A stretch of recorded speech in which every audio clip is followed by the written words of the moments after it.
வணக்கம்.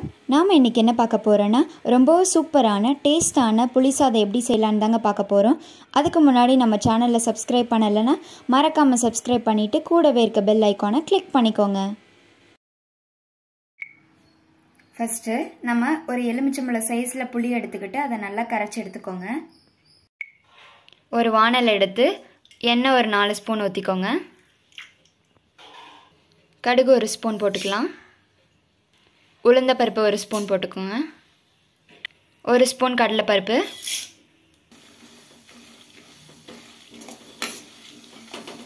ரெண்டு 3 ஸ்பூன் நிலக்கடலைப்பருப்பு போட்டுக்கலாம்.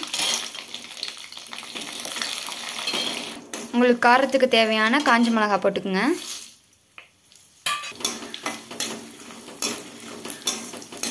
கருவேப்பிலை கொஞ்சமாக போட்டுக்கலாம். கொஞ்சம் பெருங்காயத்தூள் போட்டுக்கோங்க. இப்போ கரைச்சி வச்சுருந்த புளியை ஊற்றிக்கோங்க.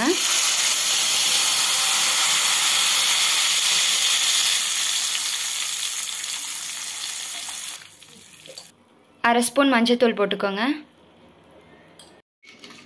மஞ்சத்தூள் போட்டுட்டு நல்லா கலந்து விட்டு நல்லா கொதிக்க விட்டுறலாங்க.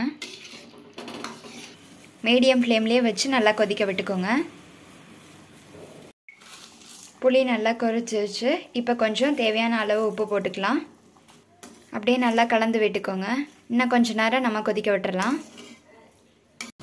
புளி நல்லா கொதிச்சிருச்சு. வறுத்து பொடி பண்ண வெந்தய பொடியை போட்டுக்கலாம், அரை ஸ்பூனு. இதை நல்லா கலந்து விட்டுக்குங்க. இப்போ நம்ம அடுப்பு ஆஃப் பண்ணிடலாம். சாதத்தை எடுத்து கொஞ்சம் நல்லெண்ணெய் ஊற்றி பிரட்டி எடுத்துக்கலாம்.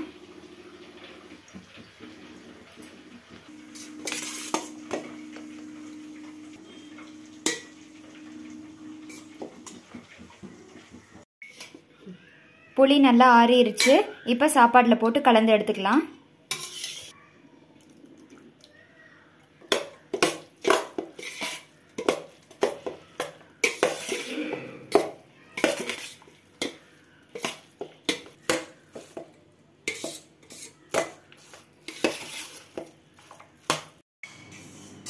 அவ்வளோதான், ரொம்பவும் சூப்பரான புளி சாதம் ரெடி ஆயிடுச்சு. இது மாதிரி உங்கள் வீட்டில் ட்ரை பண்ணி பாருங்கள். ட்ரை பண்ணி பார்த்துட்டு பிடிச்சிருந்தா லைக் பண்ணுங்கள், ஷேர் பண்ணுங்கள், மறக்காமல் சப்ஸ்கிரைப் பண்ணிக்கோங்க.